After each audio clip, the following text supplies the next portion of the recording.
Oui, salut Paul Meka. Oui, vous avez vu la vidéo et tout. Oui, c'est cette vidéo-là, elle est affreuse. Elle est affreuse. Donc, je vais faire ce petit live-là. Même comme ce compte-ci n'a pas beaucoup d'abonnés, bon, vous pouvez partager. Le live, je l'ai intitulé « Crime d'État ».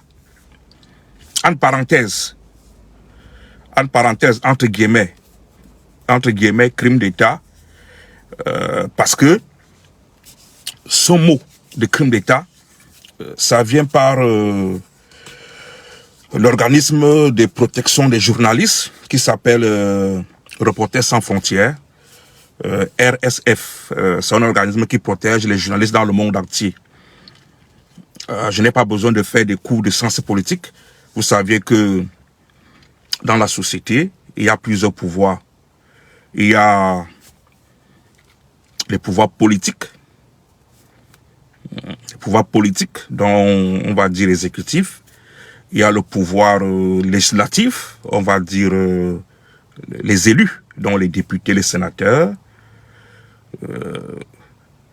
Et après, il y a aussi un pouvoir qu'on peut dire le pouvoir de la communication, dont les journalistes. C'est pour cela qu'il y en a certains qui disent souvent que les journalistes font partie du quatrième pouvoir, qui font partie du quatrième pouvoir, c'est-à-dire le pouvoir, il y a le pouvoir exécutif, donc politique, le président, il y a le pouvoir judiciaire qui est la justice, il y a le pouvoir législatif qui est les députés, qui représentent le peuple. Il y a un quatrième pouvoir, bon, que l'opinion publique a eu à dire que les journalistes, c'est un quatrième pouvoir, parce que leurs recherches, leurs investigations peuvent faire changer le cours de la vie politique, sociale d'un pays.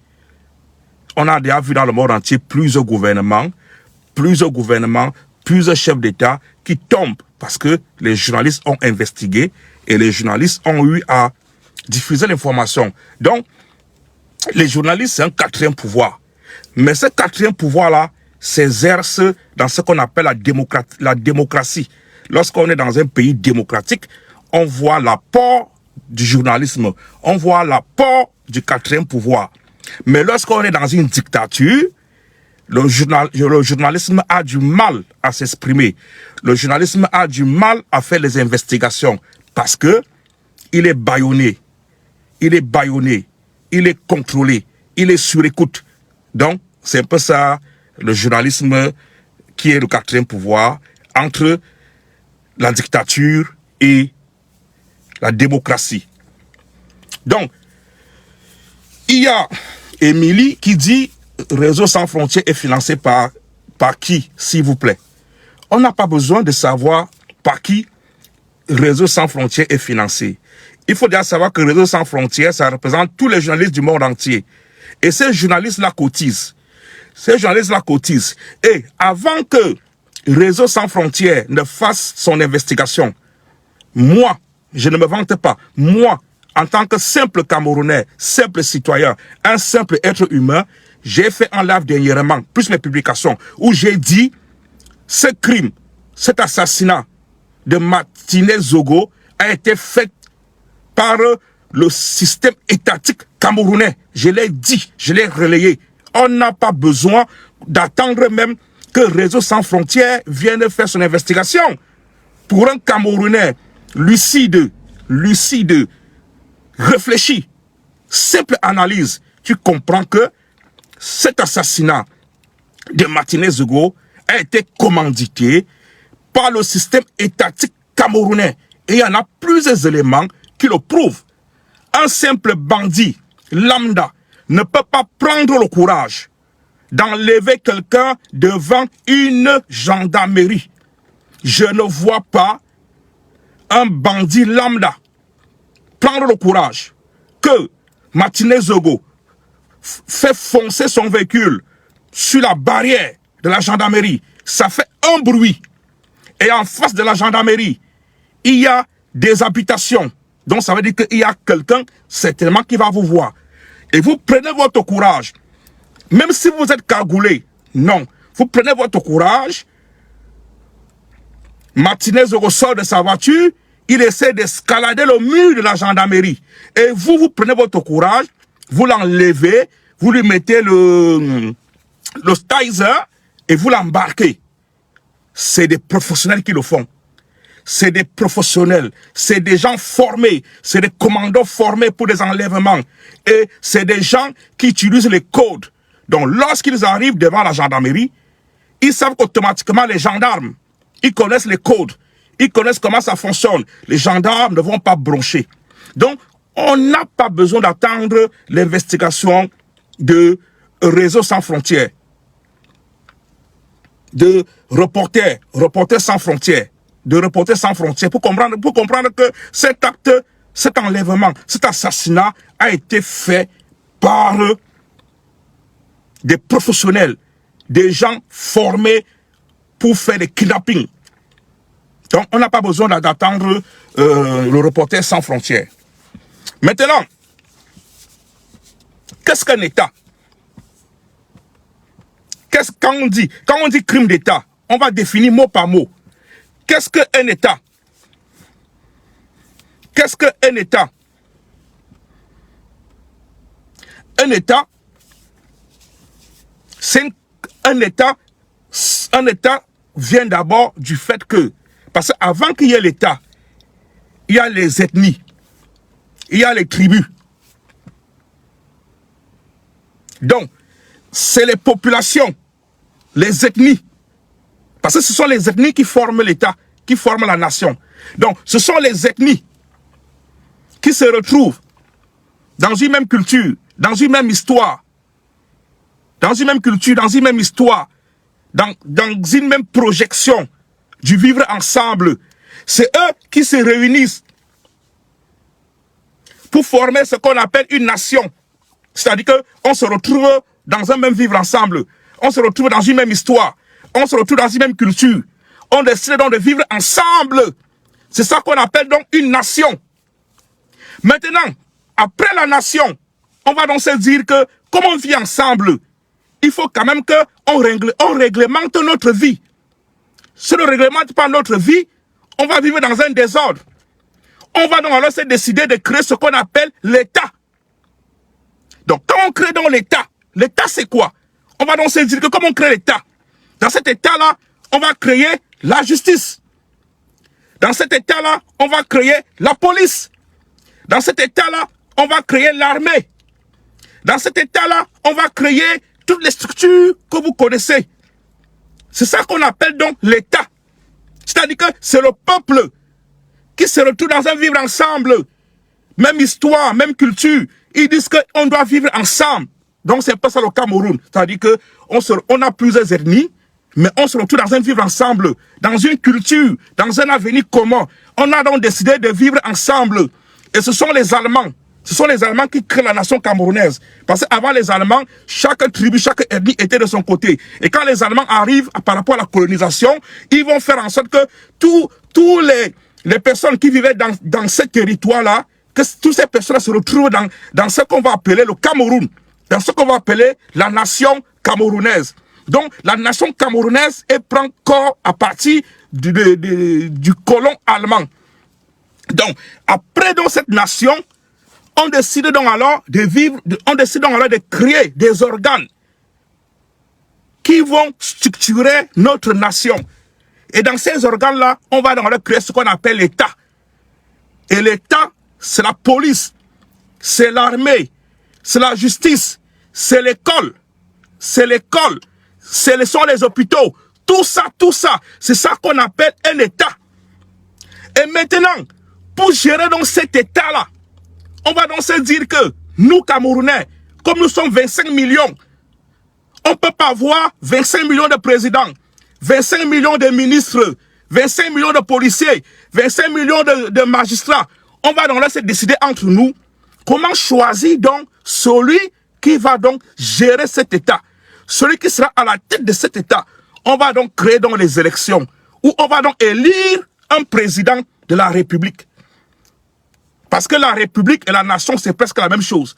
On va donc alors décider d'élire donc un président de la République. Et après, on va donc décider que, comme nous, 25 millions de Camerounais, on ne peut pas être à l'Assemblée. On va donc choisir des représentants qui vont soit nous représenter. On va donc élire les députés. Est-ce que vous voyez? Voilà donc ce qu'on appelle l'État. Voilà ce qu'on appelle l'État.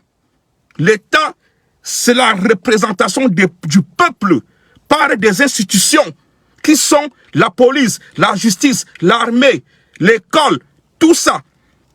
C'est ça qu'on appelle donc l'État. C'est ça qu'on appelle un État. Ça, c'est une définition d'un citoyen simple, qui ne regarde pas trop ce qu'on a écrit dans les cahiers. Une définition simple. C'est ça, un État. Maintenant, qu'est-ce qu'un crime? Qu'est-ce qu'un crime? Un crime, c'est le fait de tuer quelqu'un avec l'intention. C'est-à-dire que tu prépares l'acte, tu projettes l'acte et tu passes donc à l'action pour tuer la personne. C'est ça qu'on appelle un crime, un meurtre, un assassinat. Maintenant, quand on additionne les deux mots, crime et État, ça signifie que on a utilisé les moyens de l'État. C'est-à-dire que les moyens de l'État. Ou alors, quelqu'un qui représente l'État, dont un ministre, a participé à assassiner, à faire un meurtre. C'est ça qu'on appelle donc un crime d'État. C'est-à-dire que quelqu'un qui représente l'État, le peuple avait constitué, que cette personne-là représente l'État. C'est-à-dire quand on dit un ministre de la Défense, un ministre de la Justice, un ministre de l'Éducation, tu représentes une institution étatique qui vient de l'État, qui vient de ce que le peuple a créé. Maintenant, quand on dit qu'il y avait parmi les kidnappeurs, parmi les tortionnaires, les éléments de la DGRE, dont les services secrets, ça signifie que les éléments de la DGRE, ils appartiennent à une institution de l'État, à une institution qui vient du peuple camerounais, qui s'est dit, il faut qu'on protège notre territoire. Et pour protéger notre territoire, on doit avoir un service qui va protéger notre territoire, qui aura des informations. Donc, ces éléments-là appartiennent à l'État du Cameroun. Et ce sont ces éléments-là qui auraient participé à l'assassinat de Martinez Zogo. Donc, cela fait donc de ça un crime d'État. C'est ça quand on dit un crime d'État. Un crime d'État, c'est un meurtre, un assassinat qui est commandité et exécuté par une institution du pays, une institution de l'État, une institution qui représente le pays, ou qui est exécuté et commandité par un représentant de l'État, par un représentant du pays. C'est ça un crime d'État. Donc, plusieurs informations donnent le nom de Laurent Esso. Laurent Esso, c'est le ministre de la Justice. Donc, il représente une institution. Il représente l'État. Parce que les Camerounais se sont dit, comment on se met ensemble dans la nation. Nous tous, on ne va pas vivre comme des sauvages. On doit mettre en place une institution qu'on appelle la justice. Et les Camerounais décident donc alors de créer la justice. Et c'est cette justice-là qu'on appelle l'État. C'est cette justice-là qu'on appelle l'État. Donc Laurent Esso, il représente l'État camerounais en tant que ministre de la Justice. Donc, s'il est avéré, s'il est confirmé qu'il a participé, qu'il a commandité à l'assassinat de Martinez Zogo, c'est un crime d'État. Parce qu'on a un représentant de l'État qui participe à un assassinat, à un meurtre. C'est un crime d'État. Si il est avéré que les éléments de la DGRE ont participé à l'assassinat de Martinez Zogo, c'est un crime d'État. Parce que les éléments de la DGRE, ils font partie des services de renseignement camerounais qui sont payés par l'État du Cameroun. Et un organisme que les Camerounais ont dit, pour qu'on protège notre territoire, on doit avoir un service de renseignement. Et ce service de renseignement-là se retourne contre les Camerounais pour les kidnapper, les tuer, les assassiner. C'est ça un crime d'État. C'est ça un crime d'État. Donc, si les deux informations sont avérées et confirmées, c'est un crime d'État. Et un crime d'État, ça détruit un pays. Parce qu'un État est là pour protéger la population, pour protéger le peuple. Parce que c'est le peuple qui s'est décidé de créer l'État. Ce n'est pas Paul Biya l'État. Ce n'est pas Paul Biya l'État. Ce n'est pas Paul Biya l'État.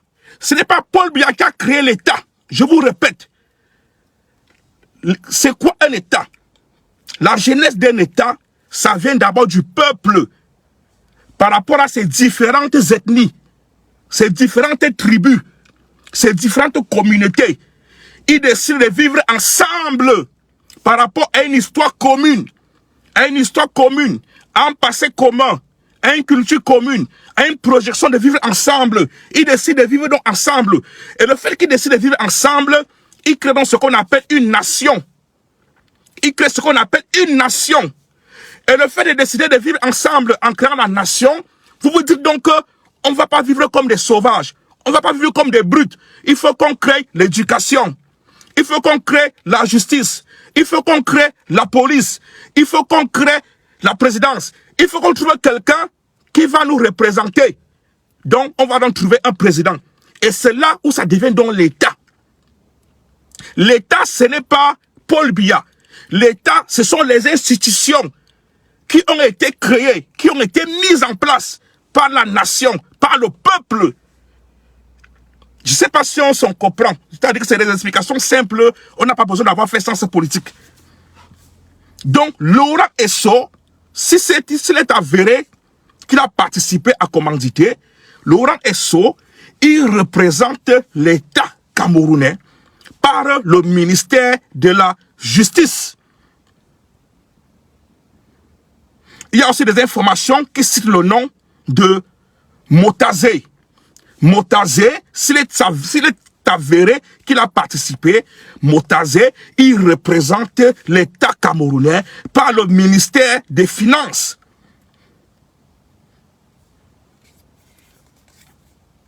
Il y a d'autres noms des ministres qui sont cités. Donc, s'il est avéré que tous ces ministres cités-là, ils ont participé à commanditer et à ce qu'il y ait l'assassinat de Martinez Zogo, c'est un crime d'État. Parce que ce sont des ministres qui représentent l'État camerounais, dont le peuple camerounais, par la nation, a créé des institutions. Et on a donc choisi ces ministres-là pour qu'ils travaillent. Pour qu'ils travaillent.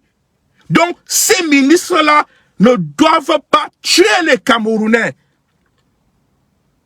Quand les Camerounais décident de créer les services de renseignement, c'est pour que les services de renseignement protègent le territoire camerounais. Et non pour que les services de renseignement se mettent à tuer les Camerounais. Quand les Camerounais décident à créer un ministère de la justice, c'est pour que le ministre de la justice fasse en sorte qu'il y ait une justice équitable, juste au Cameroun. Et non que le ministre de la Justice se mette à tuer les Camerounais, à les tuer, à les humilier, à les assassiner, à les mutiler. Non. Lorsque les Camerounais, en créant la nation, décident de mettre en place un ministère des Finances, c'est pour que ce ministère des Finances-là régule, régule la finance, régule la situation économique du Cameroun. Et non que ces ministères des Finances-là se transforment en kidnappeurs, en tuant les Camerounais. Non. Lorsque les Camerounais décident à trouver un représentant qui va les représenter à l'extérieur en choisissant un président, à l'heure actuelle c'est Paul Biya, ce n'est pas que Paul Biya se mette à conditionner, à accepter, à cautionner qu'on tue les Camerounais, qu'on les viole, qu'on les brutalise. Non. Si Paul Biya,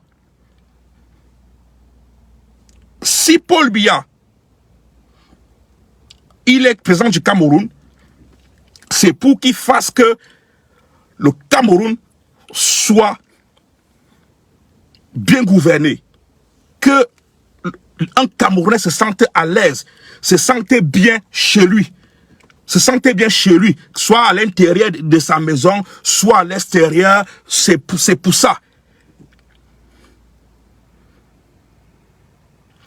Il y a Baro qui me dit, tu parles et tu t'entends seul. Bon, je sais pas ce que tu veux dire, ou c'est une façon de se moquer de moi, ou alors tu veux dire que vous ne m'entendez pas, mais normalement le son est bon. Le son est bon. Mais si c'est que tu parles pour se moquer de moi, c'est ton problème. Nous sommes dans une liberté d'expression. Chacun est libre de donner son avis. Moi, je donne mon avis et je donne pas mon avis bêtement. Je donne un avis structuré. Je vais d'abord expliquer qu'est-ce qu'un État. Qu'est-ce qu'un État? Qu'est-ce qu'une nation? Parce que ça, ce sont les notions basiques qu'il faut savoir. Lorsque nous, Camerounais, nous ne maîtrisons pas ces notions-là, les gens du régime, les gens du gouvernement marchent sur nous. Parce qu'on ne connaît pas. On ne connaît pas notre force. On ne connaît pas notre histoire. On ne connaît rien. Ça, c'est des choses basiques qu'il faut savoir. Qu'est-ce qu'une nation? Qu'est-ce qu'un État? Quand on dit un État, ce n'est pas, comme on dit souvent vulgairement, que l'État c'est moi, c'est toi. Non. Dans la bonne définition politique, un État, ce sont les institutions. Quand on dit la police c'est ça l'État. Quand on dit l'école, c'est ça l'État. Quand on dit la justice, c'est ça l'État. Quand on dit l'armée, c'est ça l'État. Mais oui, quand on dit les ministères, c'est ça l'État. Il faut qu'on essaye d'ouvrir la tête. C'est ça un État. Donc ça veut dire que si un militaire, ça veut dire que si un militaire, il tue un Camerounais avec les moyens de l'État, c'est un crime d'État. C'est-à-dire que si les éléments de la DGRE, ils vont kidnapper Junior, ils vont kidnapper Martinez Zogo, ils le tuent, c'est un crime d'État. Parce que ces éléments de la DGRE sont payés par l'État camerounais. Ils font partie d'une institution qui a été créée par les Camerounais, par la nation camerounaise. Ils font partie d'une institution étatique. Donc, si ces éléments de la DGRE utilisent les moyens de l'État pour tuer un Camerounais, ça s'appelle un crime d'État. On n'a pas besoin d'avoir fait sciences politiques. Ça s'appelle un crime d'État. Parce que un pays démocratique met en place les lois pour encadrer la nation, pour encadrer le pays. Ça signifie que si quelqu'un t'a fait quelque chose de mal, quelque chose de mauvais, tu vas porter plainte. Un État démocratique ne tue pas ses citoyens parce qu'ils ont critiqué, parce qu'ils ont dénoncé. Non. Si Martinez Zogo a diffamé Amougou Belinga, a diffamé Laurent Esso, a diffamé Motazé, aucun d'eux n'a le droit d'envoyer les éléments de la GRE pour qu'on le kidnappe et on le tue. Non. Parce que l'État camerounais, qui a été créé par les Camerounais, par la nation camerounaise, a mis en place des lois qui régulent le pays, il y a la justice, il y a ceci, il y a ceci, il y a ceci. Si quelqu'un t'a diffamé, tu vas à la justice, tu portes plainte et tout et tout. Il n'y a aucune loi au Cameroun qui dit que si quelqu'un t'a diffamé, t'a insulté, t'a fait ceci, et tu envoies les éléments de la DGRE, on l'enlève, on le torture, on le humilie, on le tue. Non, aucune loi au Cameroun. Donc, parce que je vois l'histoire de l'assassinat de Martinez Zogo a ouvert deux comment on peut dire ça, deux groupes. Il y a un premier groupe qui se dit que comme on suspecte Amourou Bellinga beaucoup, et moi je suis Betty, comme je suis Betty, je dois soutenir Amourou Bellinga. Je dois soutenir Amourou Bellinga. Et après, il y a un autre groupe qu'on va beaucoup plus dire Bamileke. Ils se disent que, comme Amourou Bellinga, il est Betty, il est Boulou. C'est lui qui est suspecté. Allez, on doit le charger. On doit le charger. On doit le charger. Non, ce n'est pas ça. Ce qui doit nous réunir, c'est que nous sommes d'abord humains. Nous sommes d'abord humains. Nous sommes d'abord des êtres humains. Et il y a un être humain, un concitoyen, un citoyen qui a été martyrisé, qui a été humilié, qui a été torturé, qui a été tué. C'est d'abord ça qu'on doit mettre en avant. Et par rapport à ça, on demande la justice. On demande la justice, que la justice soit faite. C'est tout. Parce que ces deux groupes-là sont en train de polluer le débat, sont en train de polluer l'atmosphère, ces deux groupes-là. Il y a un groupe qui se dit, je suis Betty, donc je dois protéger Amourou Bellinga. Même s'il a tué, je dois le protéger parce que les Bamileke ne sont pas contents que le Betty est aussi un milliardaire. Non, ce n'est pas ça le sujet. Ce n'est pas ça le sujet. Qu'Amourou Bellinga soit milliardaire ou il ne soit pas milliardaire, mais dès lors qu'il y a quelqu'un qui a été tué et qu'il est suspecté, qu'on encourage qu'il y ait des enquêtes qui vont faire en sorte que soit il est inculpé, soit il est disculpé. C'est tout. Et non se positionner que parce qu'il est Betty Boulou, il est Betty, et les Bamileke, ils sont pas contents qu'il y ait un milliardaire, qu'il ait un milliardaire Boulou, un milliardaire Betty, donc on doit le soutenir. N'est-ce pas, les Bamileke, eux aussi, ils ont aussi les hommes d'affaires qui ont volé l'argent, on leur a fait quoi? Non, ce n'est pas ça le sujet. Ce n'est pas ça le sujet. Le sujet qui est là, c'est que il y a un Camerounais, un être humain qui a été martyrisé, qui a été tué, qui a été humilié, qui a été torturé. Et il faut qu'on demande la justice.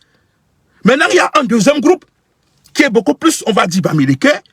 Eux, ils se jettent dans ça comme un règlement de compte pour dire que voilà vous les Boulous, voilà vous les Betty, vous êtes que les tueurs, voilà vous qui détruisez le pays, voilà vous. Non!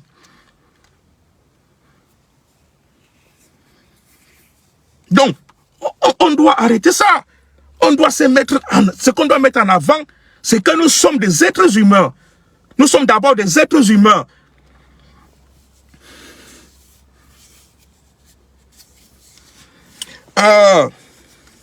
Émilie, vous me dites, donc le policier qui prend 500 au Berskina en route, c'est un détourneur d'État. À quel moment la responsabilité et tout.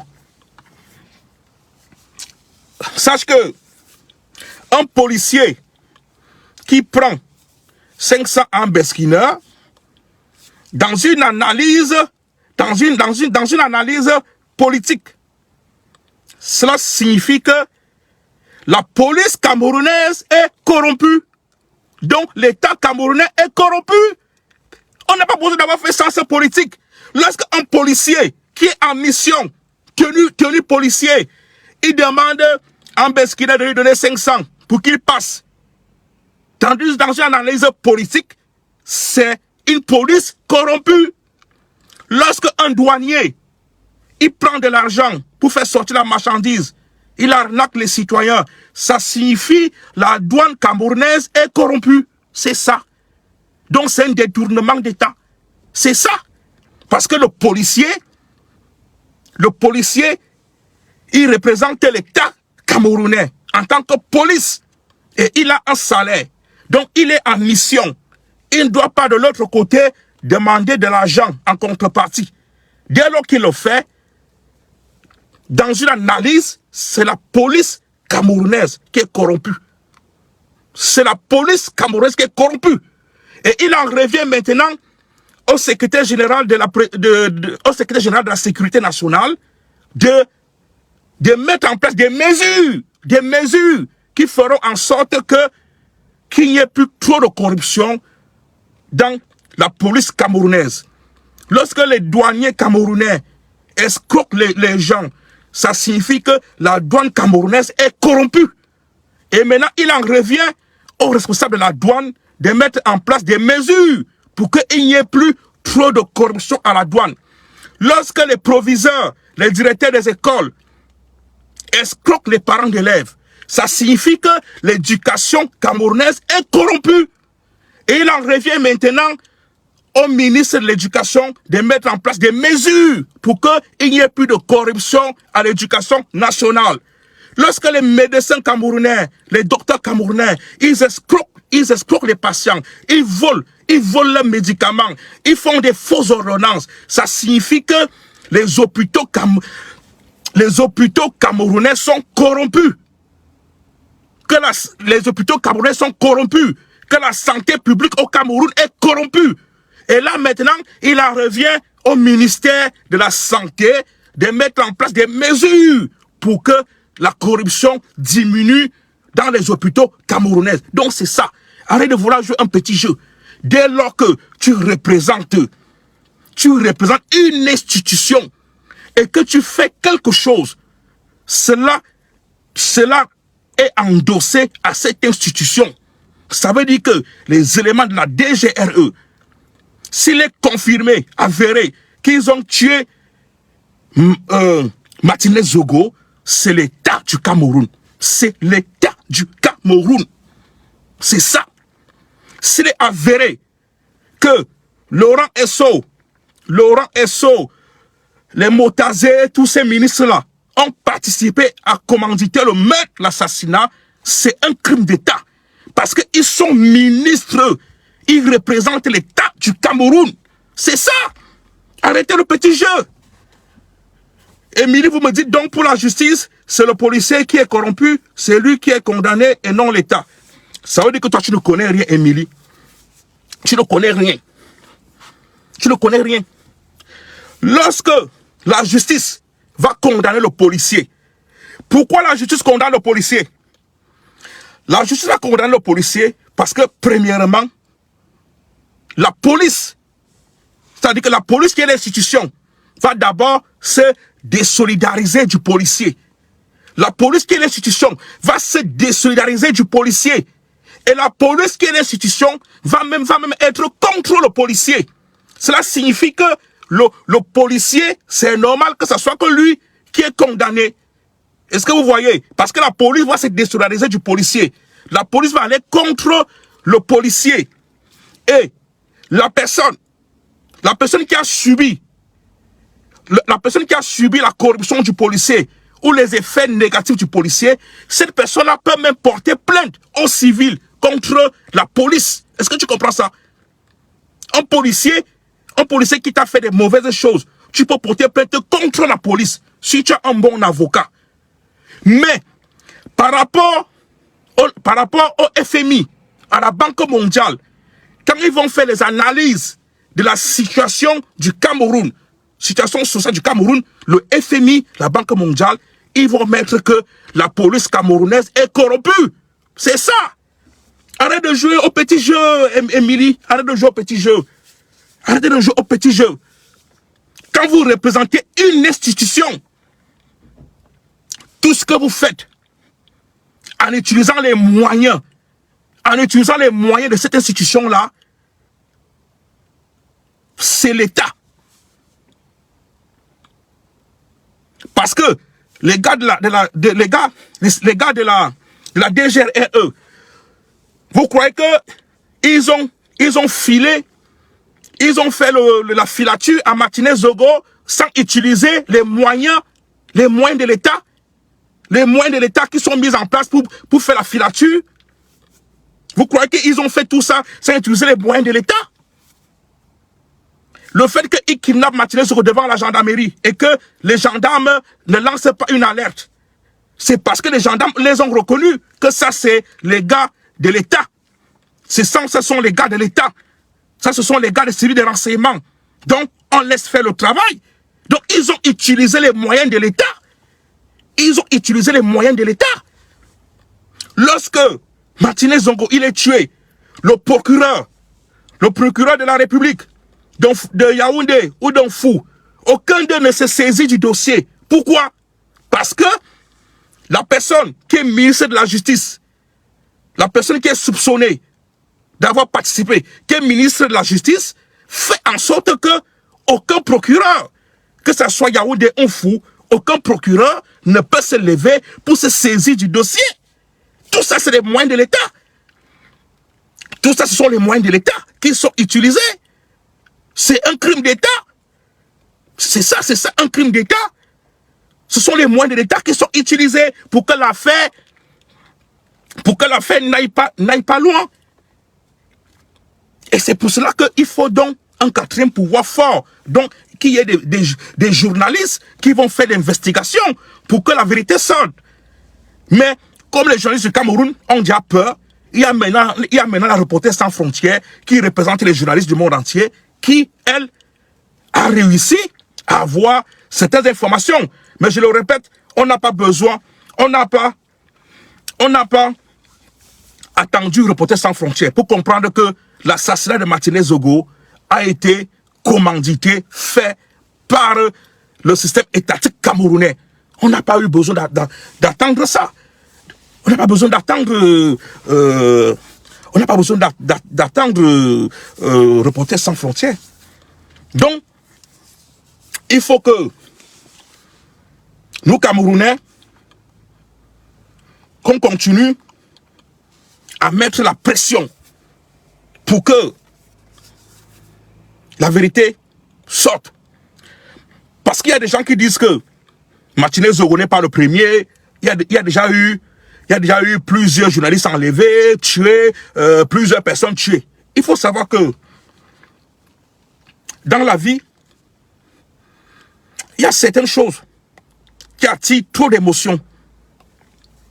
Et dans la vie, plus les années passent, plus aussi la population acquiert une expérience. La population acquiert beaucoup de choses. Je prends l'exemple aux États-Unis. Avant l'assassinat du noir, le noir dernièrement là, qu'on appelait, j'oublie son nom. Vous pouvez écrire son nom, j'oublie son nom. Avant son assassinat par les policiers, il y avait déjà eu plusieurs noirs. Il y avait déjà eu plusieurs noirs qui ont été tués aux États-Unis. Mais on n'a pas eu les mêmes indications lorsque, j'oublie son nom, comment s'appelle encore le noir là, j'oublie son nom, ou c'est, j'oublie son nom.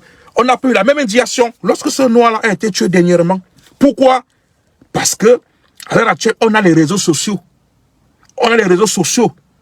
Oui, George Floyd, merci. George Floyd. À l'heure actuelle, on a les réseaux sociaux. Nous tous, on a vu des vidéos. Comment le policier, il appuie son genou sur le cou de George Floyd. On a vu comment George Floyd est en train de mourir petit à petit. Oui, merci César, merci Paul Meka. Oui, c'est George Floyd. Nous tous, on a vu comment il est en train de mourir petit à petit. Ça crée l'émotion. Donc, c'est la même chose avec Martinez Zogo. On a vu les photos, on a vu les vidéos, on a vu un être humain sauvagement tué, sauvagement mutilé. Moi j'ai une vidéo de Martinez Zogo. Quand vous voyez la vidéo là, vous voyez les asticots sortis sur sa bouche, sortis sur ses yeux. Vous voyez comment les asticots ont percé ses yeux. Vous voyez les asticots partout. C'est-à-dire qu'il est couché là comme un animal. Mais c'est de l'émotion. C'est de l'émotion. Vous voyez comment on a mis du feu dans son anus pour que ça entre le feu. Vous voyez comment ils ont mis le fer dans son anus. Vous voyez les doigts coupés. Vous voyez comment ils ont mis un produit chimique sur son corps pour le brûler. Pour le brûler.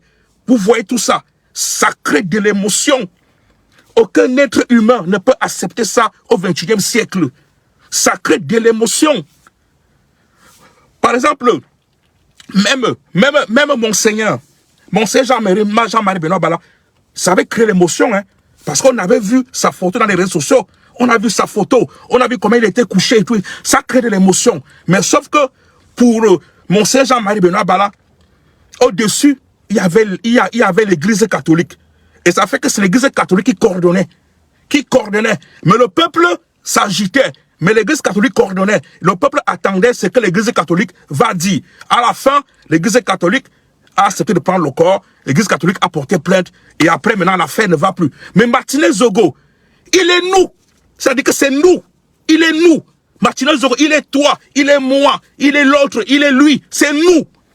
Donc, on est obligé de continuer à dénoncer, demander justice.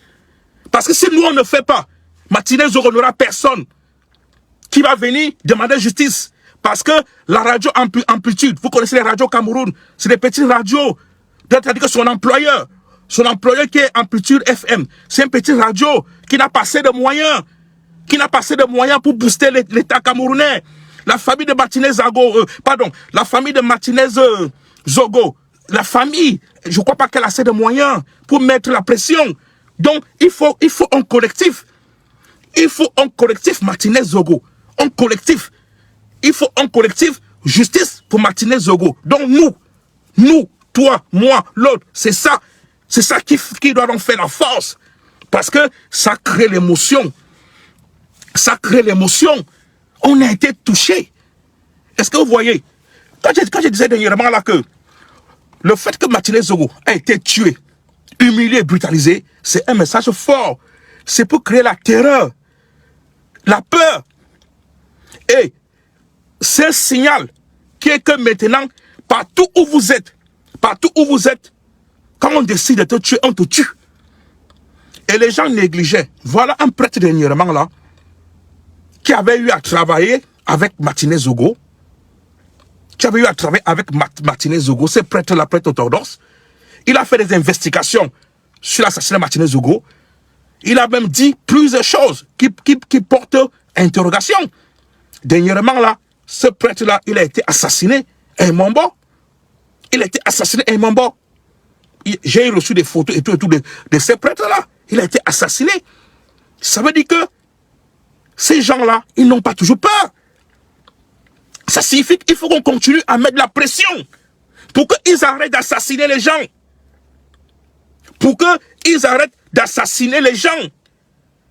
Il faut qu'on continue à mettre de la pression. Sinon, ils n'arrêteront pas. Sinon, nous Camerounais,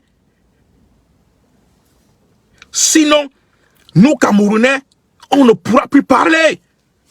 On va être dans un enclos. On va être dans une prison. Il faut continuer. Parce que Martinez Zogo, il est déjà parti. Mais c'est nous. Si on ne parle pas, ils vont nous tuer, nous tous. Ils vont nous tuer. Ils vont nous tuer un par un. Parce que vous négligez. Ce qui se passe à l'heure actuelle au Cameroun, c'est une mafia. C'est une mafia sicilienne. C'est une mafia qui se passe au Cameroun. Parce qu'à l'heure actuelle, Paul Biya, il est fini. Paul Biya n'a plus de force. Et lorsque celui qui incarne l'État, je crois que je vous ai expliqué qu'est-ce qu'un État.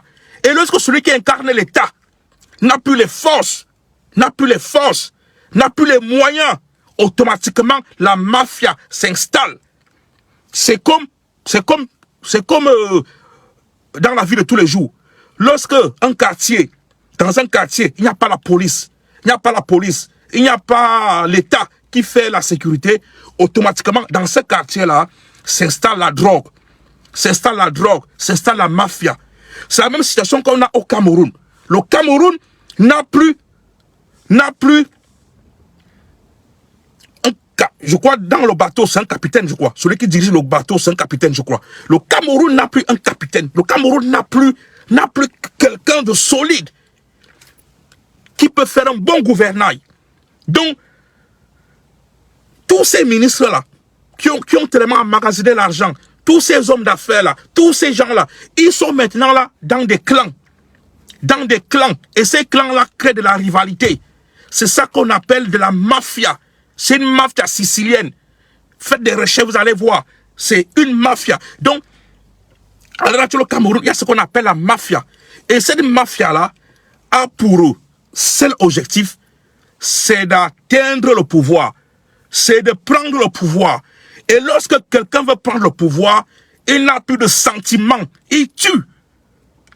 Parce qu'il voit bien que Paul Biya, il est là faible, il est âgé. Et vu la nature, il risque de ne plus être peut-être candidat en 2025. Donc les gars, ils sont maintenant dans des rivalités. Ils sont dans des luttes d'influence, dans des luttes de pouvoir. Quand Martinez Zogo est assassiné, Martinez Zogo est assassiné pourquoi? Martinez Zogo, c'est un journaliste animateur en Petit FM, mais tout le monde le sait. Lui-même, il avait dit qu'il est proche d'Ngongo. Martinez Zogo, il était proche d'Ngongo. Et Martinez Zogo, le fait qu'il soit proche d'Ngongo, cela signifie qu'il a pris parti pour un clan. Personne n'y a qu'un Ngongo. Il a un clan.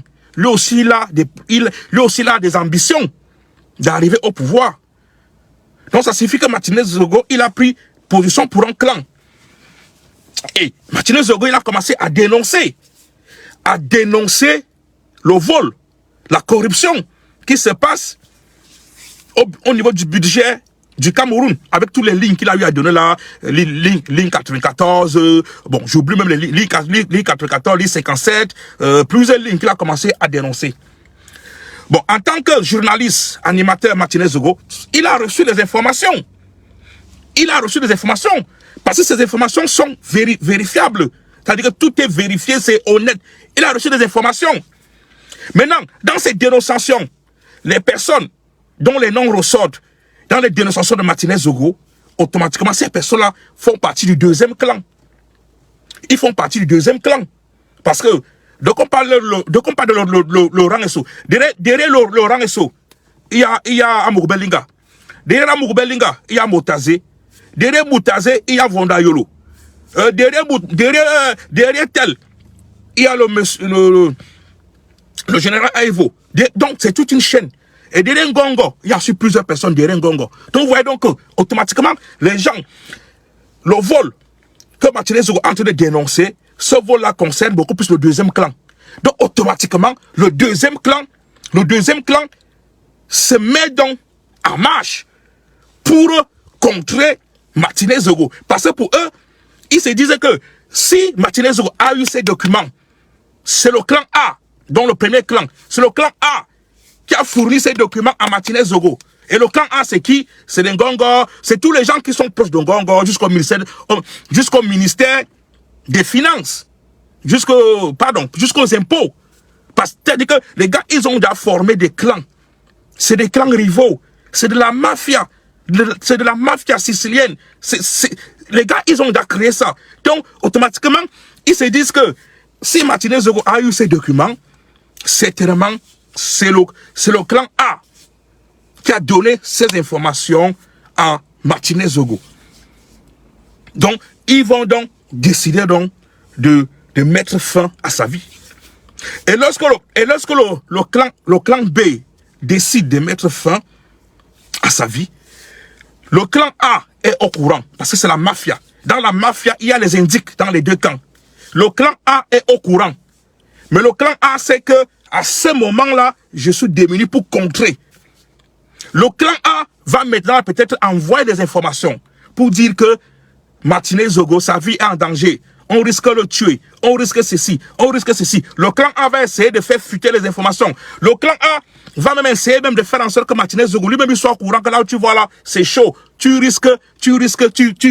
Mais, quand Martinez Zogo demande la sécurité, la protection, le clan A ne donne pas la sécurité. Parce que le clan A sait que s'il donne la sécurité à Martinez Zogo, le clan B saura que, donc c'est lui.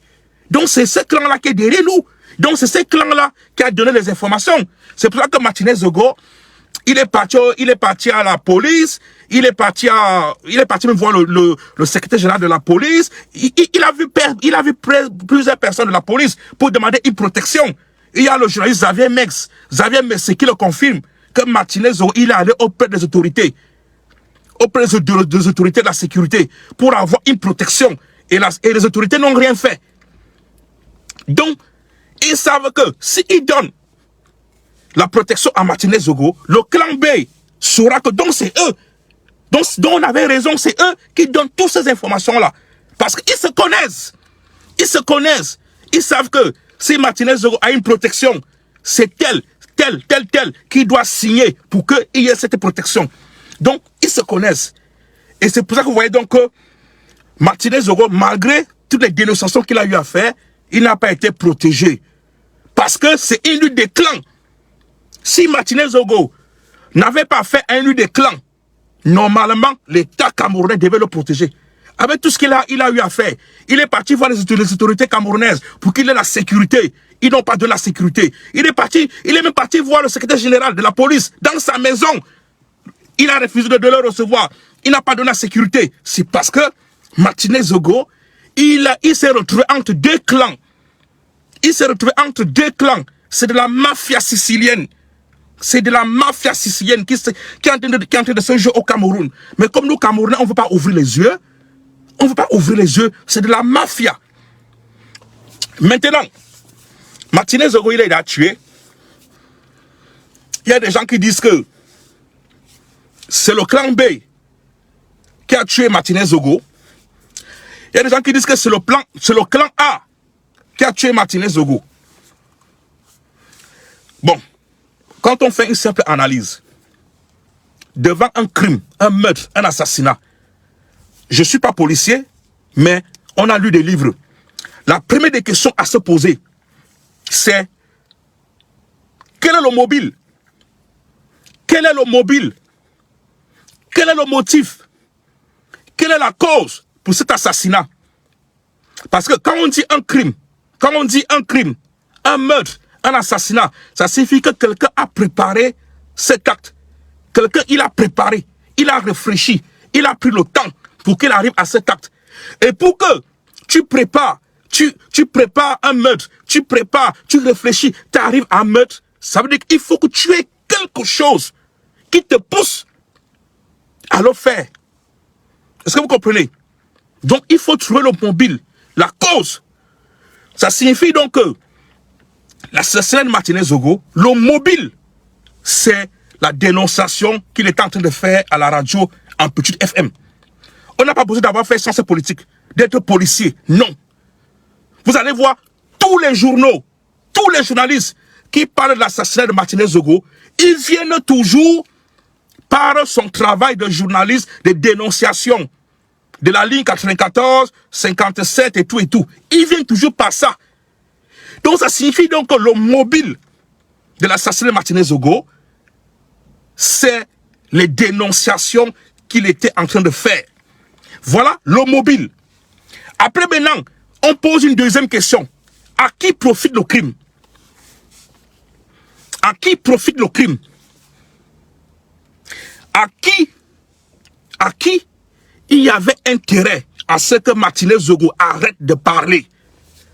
C'est-à-dire que qui avait intérêt à faire en sorte que Martinez Zogo, cesse de parler? Qui avait cet intérêt-là? Simple analyse, vous allez voir que c'est le clan B. Donc le clan B où il y a Amour Belinga, les Rang Esso, les Motazid, tout ça. C'est eux qui avaient intérêt à ce que Martinez Zogo arrête de parler. C'est eux qui avaient intérêt. C'est eux qui avaient à gagner. Maintenant, il y a des gens qui disent que c'est le clan A qui a doublé Martinez Zogo pour venir le tuer. Donc le clan A, ça veut dire Ngongo.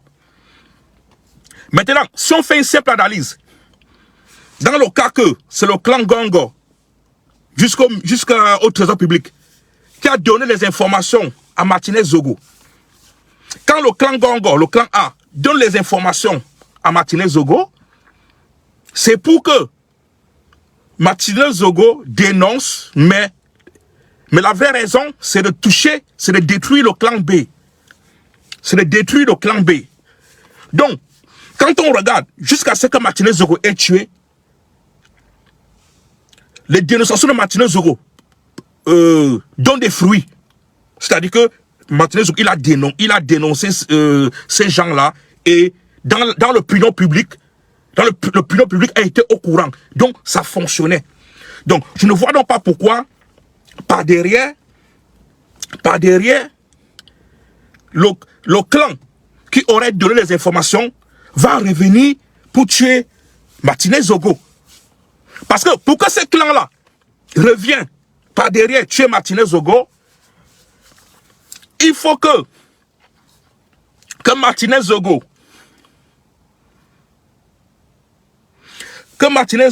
ait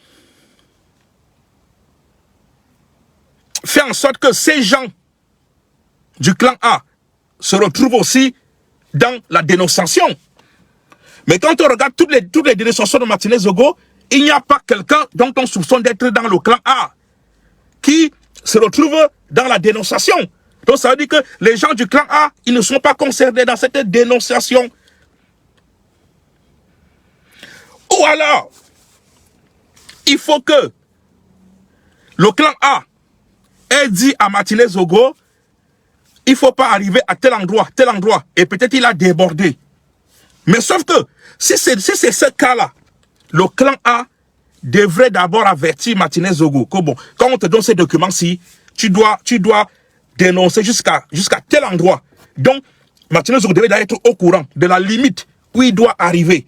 Parce que, normalement, ils allaient lui dire, tu dois arriver à telle limite. Et dans le cas qu'il aurait dépassé la limite, le clan A allait d'abord l'appeler. Pour lui dire, fais attention, tu dépasses la limite. Donc, Martinez Zogo devait déjà savoir que le clan A n'est plus dans la même symbiose avec lui. Mais vous voyez, jusqu'à ce qu'il ait tué, la façon qu'il parle, il dénonce toujours le clan B. Donc, vous voyez donc que les simples analyses, une bonne probabilité va toujours vers le clan B. C'est-à-dire que le mobile du crime, et à qui profite le crime. La personne à qui profite le crime, c'est les personnes qui voulaient en sorte que Martinez Zogo arrête de parler. C'est eux qui profitent le crime. Mais sauf que, ils ne s'attendaient pas que les Camerounais allaient se réveiller. La communauté internationale allait se réveiller pour demander justice. Ils ne s'attendaient pas à cette réaction des Camerounais. C'est pour cela qu'à l'heure actuelle, c'est le clan A qui profite alors réellement du crime. Parce que maintenant, c'est le clan A qui maintenant là donne des instructions, par délégation de signature, c'est le clan A maintenant là qui projette. Donc, c'est le clan A maintenant là, qu'on peut dire, qui profite du crime. Mais sauf que, quand le clan B projectait le crime, le clan B sait que ça va passer comme une lettre à la poste. C'est eux qui ont la justice, ils ont les finances, ils ont ceci, ça va passer. Et comme les Camerounais sont des poltrons, des peureux, ils ne vont pas s'indigner, ils ne vont rien réclamer, ça va passer. Donc ils sont donc surpris que les Camerounais ne laissent pas, les Camerounais s'indignent. Les Camerounais demandent justice, les Camerounais mettent la pression, la communauté internationale met la pression. Et cette pression-là fait en sorte que Paul Biya, je ne sais pas s'il existe même Paul Biya, que Paul Biya envoie le secrétaire général pour pondre des communiqués et tout. Est-ce que, je ne sais pas si on se comprend. Donc, c'est un peu à ce niveau-là. Donc, tout ce que moi je peux demander, c'est que qu'on continue à mettre la pression, parce qu'à l'heure actuelle, ils veulent nous doubler. Ils veulent nous prendre comme des petits cons. Normalement, c'est la justice le procureur de la République, qui devait prendre l'affaire en main. Mais comme la justice, elle est embastillée, elle est prise en otage par les mêmes personnes qu'on soupçonne. Donc la justice camerounaise ne peut pas faire grand-chose. Maintenant, Paul Biya, comme il a la pression de la communauté internationale, il a aussi une pression des Camerounais. Il a peur d'un intercelle. C'est pour ça qu'il a demandé à Ngongo, le secrétaire général de la présidence, de faire en sorte qu'il y ait une enquête mixte entre la gendarmerie et la police. Mais sauf que là, ce n'est plus une enquête judiciaire, c'est une enquête administrative. Ça veut dire que toutes les personnes qui vont être reconnues coupables là-bas, la justice n'est pas au courant.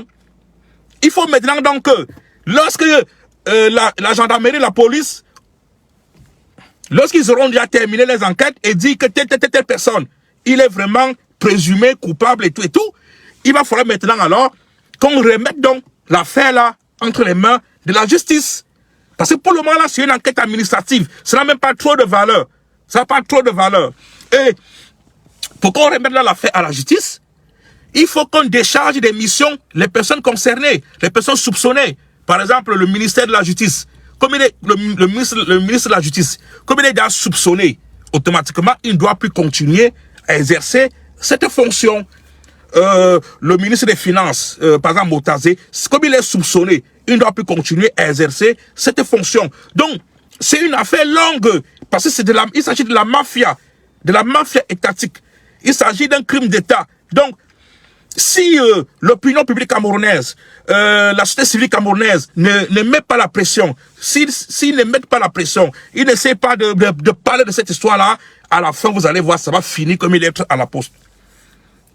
Malgré qu'ils ont déjà arrêté quelques personnes là, le directeur des services secrets, parti patata, malgré qu'ils ont déjà arrêté tout là, ça ne sert à rien parce que c'est une enquête administrative, ça n'a pas de valeur juridique. Ça n'a pas de valeur juridique. Ça n'a pas de valeur juridique. Donc, tout ce qu'on doit demander, c'est qu'il y ait justice. On doit enlever l'histoire qui est que, parce que je suis Betty Boulou, je dois soutenir Amogo Beliga coûte que coûte. Non! On doit regarder que c'est un être humain qui a été massacré, tué, humilié et tout. Et après, on peut faire des simples analyses. À qui profite le crime? C'était quoi le mobile? C'était quoi le mobile? On doit regarder tout ça. Et non, on dit que c'est les Bamileke, ils sont pas contents qu'il y ait un petit milliardaire. Non, ça n'a rien à y voir. Et de l'autre côté aussi, les Bamileke, eux aussi doivent arrêter de dire que oh, vous les bourgs, vous les petits boulous, oh, c'est vous qui détruisez le pays, oh, vous êtes des tueurs, oh, vous êtes ceci. Non, on doit arrêter ça. On doit se mettre seulement que nous sommes Camerounais. Il y a un de nos citoyens, un de nos concitoyens qui a été martyrisé, humilié, tué. Et on demande justice. Et on demande justice. On demande justice. Donc, je crois que je vais m'arrêter à... Je crois que je vais m'arrêter à ce niveau-là. Il y a... Bon, au début, là, il y avait un frère qui me disait que... Qui ne comprenait pas. Qui ne comprenait pas quand j'ai dit un État. Un État, je le répète, un État, ce sont les institutions qui ont été mises en place par la nation camerounaise, donc par le peuple camerounais. J'ai expliqué comment un pays se forme. Le pays Cameroun se forme par une multitude des ethnies, des groupes ethniques, on peut dire des tribus, des groupes ethniques qui, à l'arrivée des Allemands ont fait en sorte que ces groupes ethniques-là vivent ensemble. Parce qu'avant les Allemands, chaque groupe ethnique avait son roi. Chacun était à part. Quand les Allemands arrivent, c'est eux qui vont faire la conquête coloniale. Ils vont entrer par Douala, ils vont faire la guerre coloniale jusqu'au nord. Et ils vont donc faire ce qu'on a là comme Cameroun. Et les Allemands vont donc faire en sorte que nous tous là, qu'on vive ensemble, dans ce qu'on appelle la nation Cameroun. La nation, c'est que on se retrouve ensemble dans une culture commune, une histoire commune, une projection d'un avenir commun et tout, on crée la nation. C'est ça la nation camerounaise. Maintenant, après la nation camerounaise, on s'est dit, on ne va pas vivre comme des sauvages. Il faut qu'on régule notre nation. Il faut qu'il y ait l'école, il faut qu'il y ait la justice, il faut qu'il y ait des institutions, il faut qu'il y ait ceci, il faut qu'il y ait ceci. C'est tout ça qu'on appelle dans l'État. C'est-à-dire que le ministère de la Justice, c'est l'État. La police, c'est l'État. L'armée, c'est l'État. La justice, c'est l'État. L'école, c'est l'État. Les hôpitaux publics, c'est l'État. C'est tout ça que les Camerounais disent donc qu'on doit mettre ça. Ça signifie donc que lorsque un élément de la police camerounaise, comme par exemple la DGRE, il est soupçonné d'avoir participé à un assassinat, à un meurtre, automatiquement, cela relève d'un crime d'État. Parce qu'il a utilisé les moyens.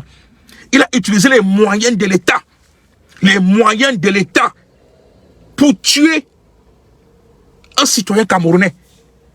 Parce que quand la nation camerounaise met en place les services secrets, c'est pour que les services secrets protègent l'État camerounais et non pour tuer un Camerounais.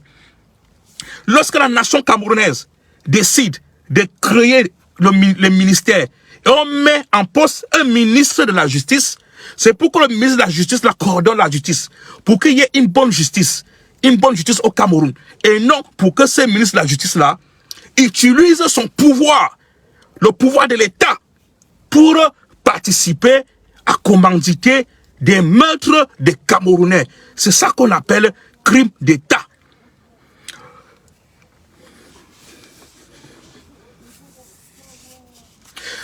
Émile Ngo, vous dites quel bêtise, tu as dit de soutenir l'innocence d'Abbé. On parle de défendre son droit de la présomption d'innocence. Émile ne me prend pas pour un petit con. Lorsqu'on dit de défendre la présomption d'innocence, la présomption d'innocence,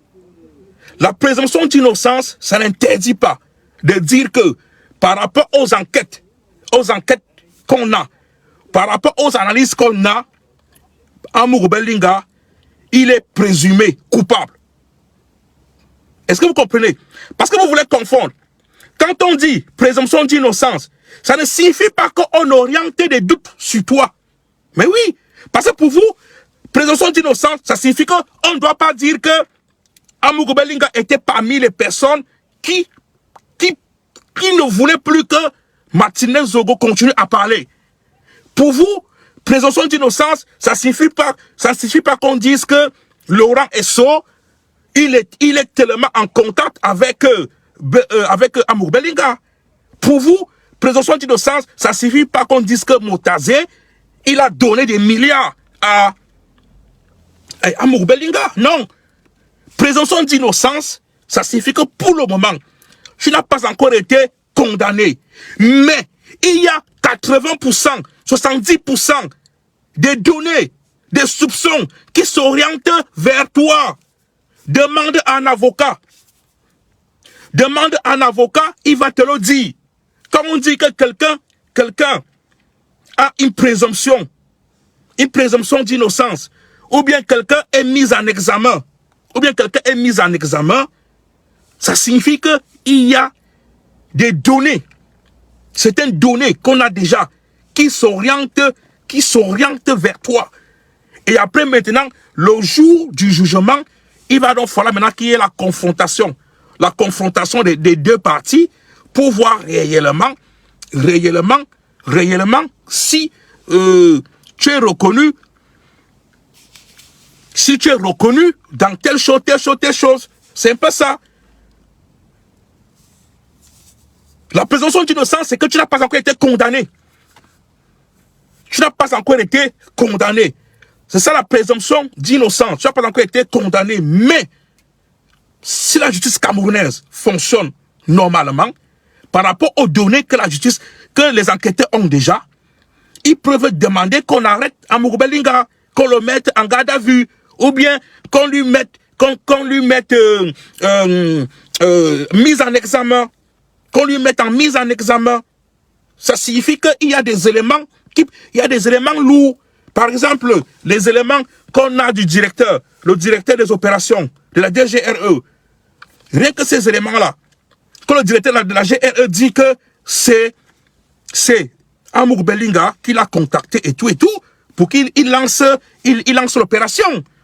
Rien que ces éléments-là, les enquêteurs doivent automatiquement interpeller Amourou Bellinga pour qu'ils viennent en confrontation avec le directeur, le responsable des opérations de la DGRE, pour qu'ils viennent en confrontation.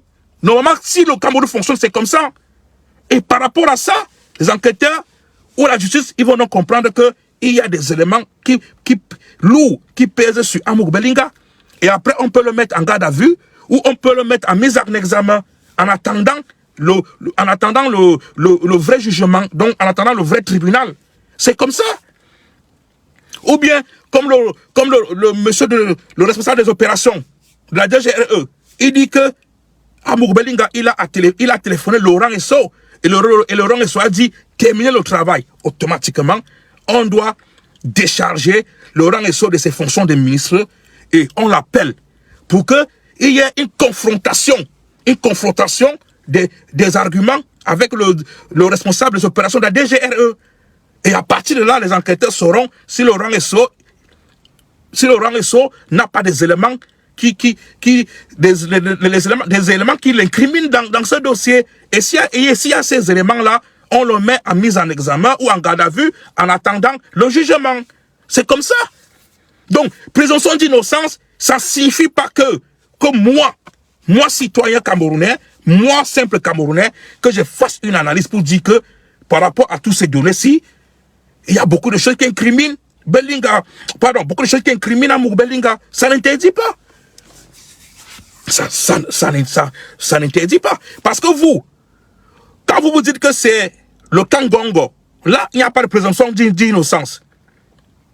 Quand vous dites que c'est le Kangongo, il n'y a pas de présomption d'innocence. Mais quand les autres vont vous dire, donc, ce qui se passe là, tout ça, ça peut être ça. La seule chose qu'on doit dire, aurait. On met en condition. On a dit que ça pourrait être. Voilà un peu les verbes. Voilà un peu les verbes qu'on peut utiliser, le conditionnel. C'est-à-dire que ça pourrait être, ça aurait, ça pourrait, ça aurait. Voilà un peu le conditionnel qu'on peut utiliser. Mais sauf que c'est une affaire d'émotion. On est trop dans l'émotion. Se mettre là tellement touché, c'est-à-dire que tu imagines, tu te retrouves dans cette situation-là. Donc c'est pas ça. Sinon, la DGRE, quand on crée la DGRE, c'est pour lutter contre le terrorisme. C'est pour lutter contre le grand banditisme. C'est pour protéger le patrimoine économique et industriel du pays. Donc pour protéger le patrimoine du Cameroun, le territoire camerounais, les entreprises camerounaises et tout et tout. Et c'est pour lutter contre la corruption. Voilà pourquoi on a créé la DGRE. Avant la DGRE, il y avait le CNR de Fauchivé. Là, ils étaient là pour mettre sous écoute les opposants politiques. Voilà un peu le rôle de la DGRE.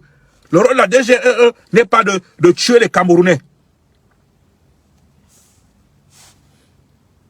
Un crime d'État, c'est un crime commis par un ou des représentants élus ou désignés d'un État souverain. Il est perpétré par les moyens qui relèvent de l'autorité souveraine, comme l'administration et les forces armées. Voilà un crime d'État. Un crime d'État est commis par un ou des représentants élus ou désignés d'un État souverain. Il est perpétré par les moyens qui relèvent de l'autorité souveraine, comme l'administration et les forces armées. C'est ça un crime d'État. Donc s'il est avéré et confirmé que les éléments de la DGRE ont kidnappé, torturé, humilié, tué Martinez Zogo, c'est un crime d'État. Parce que les éléments de la DGRE, ils représentent les moyens de l'autorité souveraine du Cameroun. Ils représentent les moyens de l'autorité souveraine du Cameroun. Les éléments de la DGRE. Donc, c'est un crime d'État. Et s'il est avéré que le ministre de la Justice, Laurent Esso, et d'autres ministres qu'on cite les noms, ont participé, c'est un crime d'État. Parce que ce sont des représentants. Ce sont les représentants de l'État souverain camerounais. C'est ça un crime d'État. C'est ça un crime d'État. Par exemple, au Cameroun, supposons que Paul Biya, il tue un Camerounais et qu'il est avéré que Paul Biya, il a commandité le meurtre d'un Camerounais. C'est un crime d'État. C'est un crime d'État. Il y a plusieurs pays où il y a des crimes d'État. S'il est avéré qu'un président de la République a commandité le meurtre d'un de ses citoyens, c'est un crime d'État. S'il est avéré que les services secrets d'un pays ont participé au meurtre d'un citoyen de ce pays-là, c'est un crime d'État. S'il est avéré qu'un ministre en fonction, a utilisé son pouvoir de l'État, il a commandité un meurtre, c'est un crime d'État. C'est un crime d'État. C'est ça. On n'a pas besoin d'avoir fait sens politique. C'est un crime d'État. Parce que même si tu es président de la République, tu n'as pas le droit de tuer un de tes citoyens. Il y a la justice qui est là. Il y a des lois qui sont là, qui régulent, qui réglementent tout. Tu dois passer par des lois, comme les lois le disent. Et non dit comme je suis président de la République, je dois tuer quelqu'un. Non. Si tu es ministre, c'est pas parce que quelqu'un il a fait quelque chose, tu décides qu'on le tue. Parce que tu es ministre. Non. Tu dois passer par les lois du pays. Tu dois passer par ça. La DGRE n'est pas là pour tuer les Camerounais. La DGRE, elle est là pour protéger le territoire, pour lutter contre le grand banditisme, pour lutter contre le terrorisme. Et la DGRE a des missions. La DGRE fait des missions pour protéger le territoire camerounais. Quand quelqu'un vient pour détruire le Cameroun, là, la DGRE peut donc faire alors le kidnapping et tout, parce que là, c'est des étrangers qui viennent détruire le Cameroun. Là, c'est dans ce qu'on appelle secret d'État. Là, c'est dans ce qu'on appelle secret d'État. Mais ce qu'ils ont fait à Martinez Zogo, ce n'est pas un secret d'État, parce que la souveraineté du Cameroun n'était pas touchée. La souveraineté du Cameroun n'était pas touchée. La souveraineté du Cameroun n'était pas en péril. Donc c'est un crime d'État. La DGRE, elle intervient pour protéger le territoire camerounais, pour protéger l'intérêt camerounais, et non pour entrer dans la mafia et tuer un Camerounais. Non, ce ne sont pas les missions de la DGRE. Donc c'est un crime d'État. C'est un crime d'État.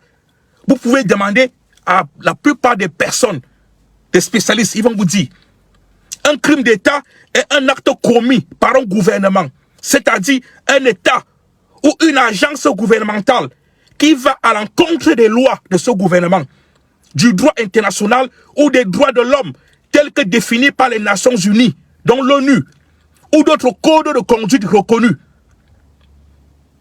Donc, un crime d'État est commis par un gouvernement, c'est-à-dire un État ou une agence gouvernementale qui va à l'encontre des lois de ce gouvernement, du droit international. Ça signifie que même si je suis ministre de la République, je ne peux pas envoyer qu'on tue quelqu'un. Sachant que moi, en tant que ministre, dans ce pays, il y a des lois. Il y a des lois qu'on a signées. Les lois des droits de l'homme, les lois de l'ONU, les lois de ceci, les lois de ceci. On a même notre constitution. On a notre code pénal. On a tout. Moi, en tant que ministre de la Justice, je ne peux pas demander qu'on aille tuer quelqu'un. Si je demande qu'on aille tuer quelqu'un, ça veut dire que je commets un crime d'État. Parce que je suis à l'encontre des lois du pays. Et j'utilise les moyens de l'État pour tuer. Donc, c'est un crime d'État. C'est un crime d'État.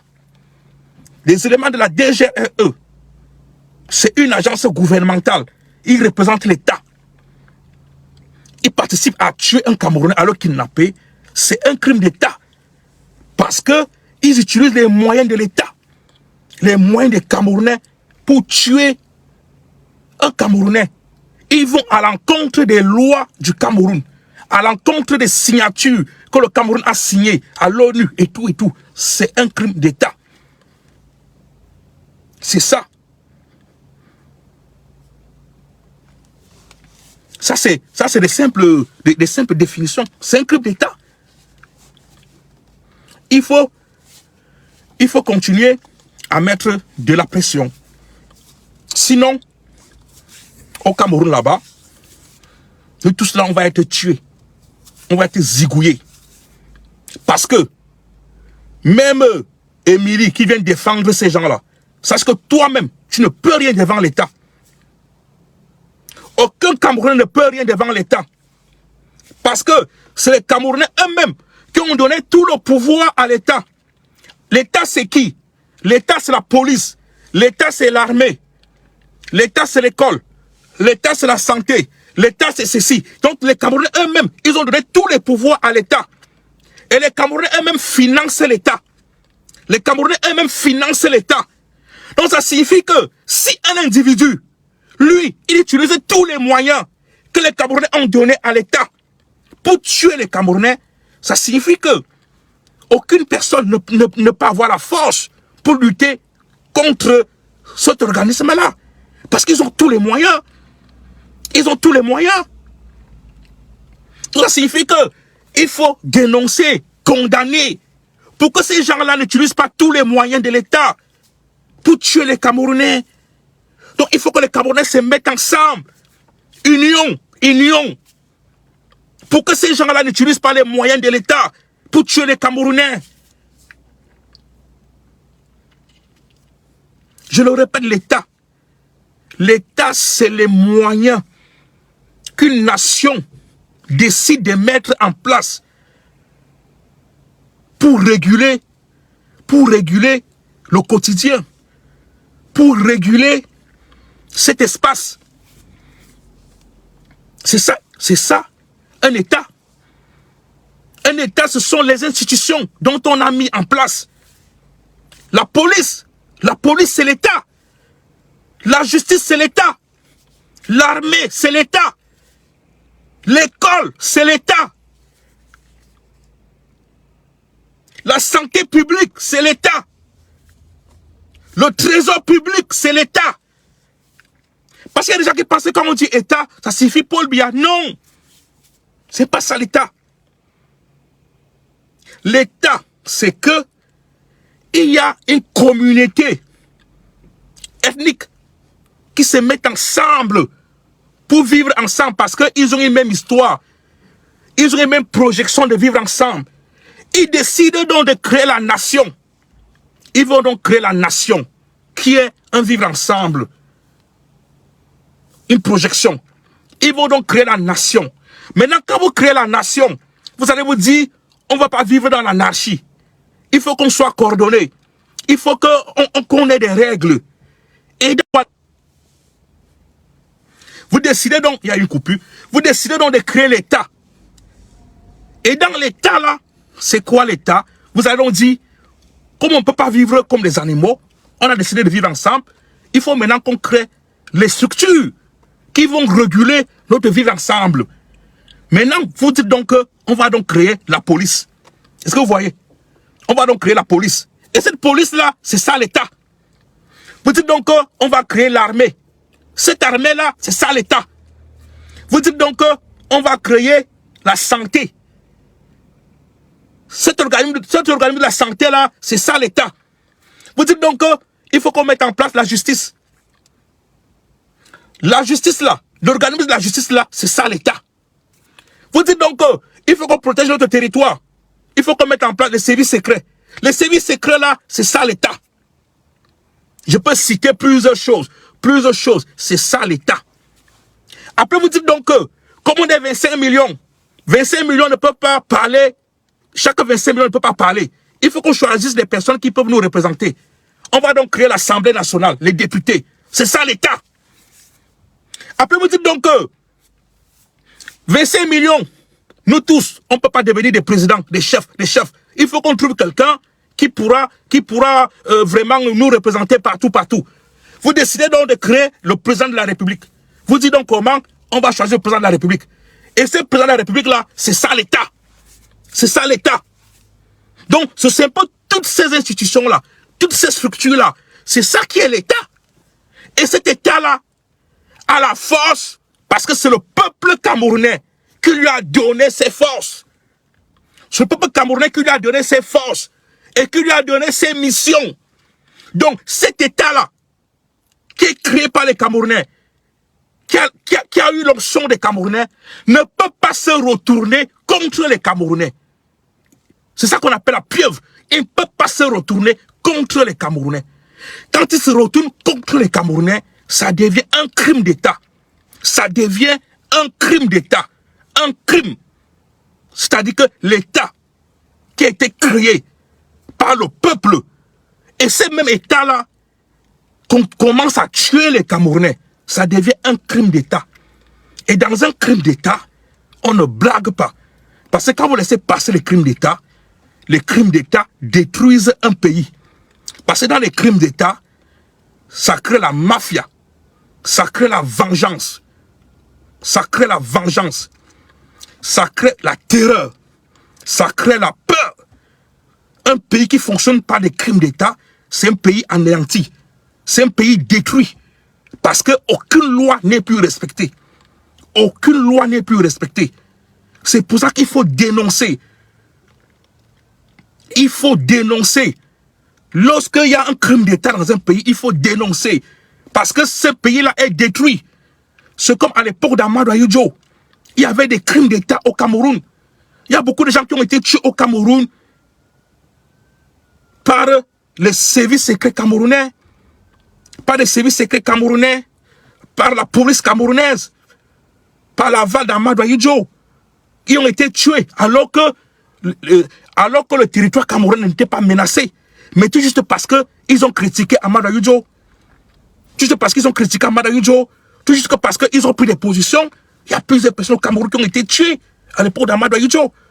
Et ça, c'est aussi des crimes d'État. Et vous voyez comment, à l'époque d'Amadou Ahidjo, le Cameroun fonctionnait.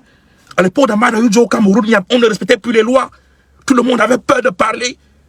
Tout le monde avait peur de parler, de citer même le nom d'Amadou Ahidjo. Parce que selon ce que mes parents m'expliquent, parce qu'on savait que tu critiques Amadou Ahidjo, la nuit, Fauchiver va venir t'arrêter. Le Sénat viendra t'arrêter et quand on t'amène, on te tue. Et ça, c'est des crimes d'État. Un État ne peut pas tuer ses citoyens. Parce que ce sont des citoyens qui ont créé l'État pour que cet État-là les protège. Donc quand un État se met à tuer ses citoyens, ça devient un crime d'État. Et ça devient quelque chose à dénoncer. C'est même parce qu'au Cameroun, il y a la peur. Si ce qui s'est passé là, ça s'est passé dans un pays démocratique, et qu'il y a tout qui prouve que les services secrets camerounais ont participé à tuer, à enlever Martinez Zogo, et qu'il y a des ministres qui ont participé, c'est que ces gars ne sont plus là. C'est qu'il y a déjà eu remaniement. C'est qu'il y a déjà eu remaniement ministériel. C'est même pas que je suis là à négocier. C'est qu'il y a déjà eu remaniement ministériel. C'est qu'on a déjà fait des changements dans la DGRE. Mais oui, mais c'est parce que le Cameroun, ce n'est pas un pays. C'est un pays voyou. Un pays voyou. Un pays des imposteurs. Un pays des imposteurs. Un pays où les gens qui n'ont jamais aimé le Cameroun, c'est eux qui gouvernent le Cameroun. Tous ces gens qui dirigent le Cameroun là, ils n'ont jamais aimé le Cameroun. Tous les gens, nos pères nationalistes qui ont aimé le Cameroun, ces gens-là qui sont au pouvoir là, ils ont participé à ce qu'on les tue. Ils ont participé à ce qu'on les tue. Et là, ils se sont accaparés du pouvoir. Depuis 1960, ce sont les mêmes gens qui sont là. Amadou Ahidjo, c'est Paul Biya. Il n'y a aucune différence. Tous ces gens qui sont avec Paul Biya, c'est les gens qui sont là depuis 1960, ils sont là. Ils sont là, des vieux, des vieillards. Ils veulent détruire ce pays. Et ils continuent avec des crimes d'État. Ce qu'on a vécu à l'époque d'Amadou Ahidjo, ils ramènent encore ça au XXIe siècle. Des crimes d'État. Ils participent à tuer les Camerounais, à tuer, à violer. C'est ça qu'on appelle des crimes d'État.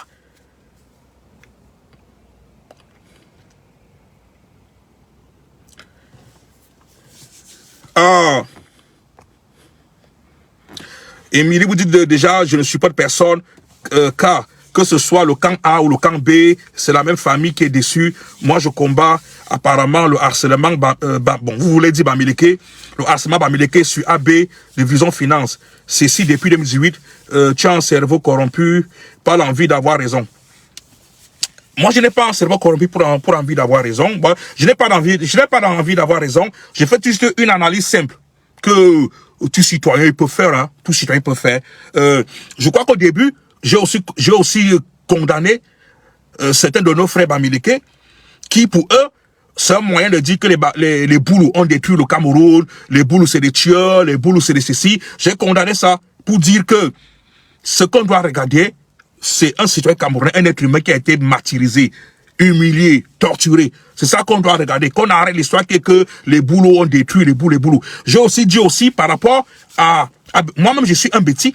J'ai aussi dit par rapport à certains bêtis, pour eux, ils font tout et tout pour prendre le côté, ils font, c'est-à-dire mordicus, pour prendre le côté de Amour Bellinga tout juste parce qu'il est bêtis. Parce que c'est le premier milliardaire bêtis et Bamileke veulent l'anéantir. Donc, ils ne mettent pas en place qu'il y a un être humain qui a été tué, qui a été martyrisé. Bon, j'ai condamné tout ça. Sinon, moi-même, je subis ça. À partir du 18, j'ai commencé à publier des informations sur la disparition de Martinez Zogo. La plupart de nos frères Bamileke, ils venaient dans ma page. Ils venaient m'insulter. Tu disais que Kamto. Tu disais que Kamto est ceci. Voilà, alors ça, c'est encore Kamto, c'est encore Kamto. Jusqu'à présent, hein.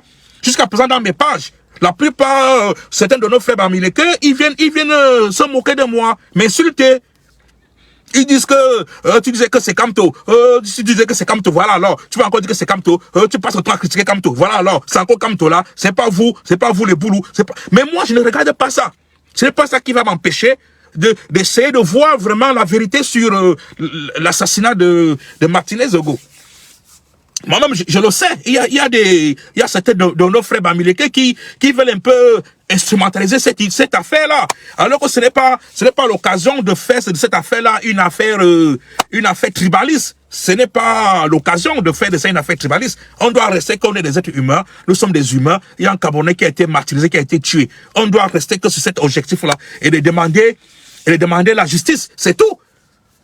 Mais cela n'empêche pas quand on fait des analyses, le mobile du crime.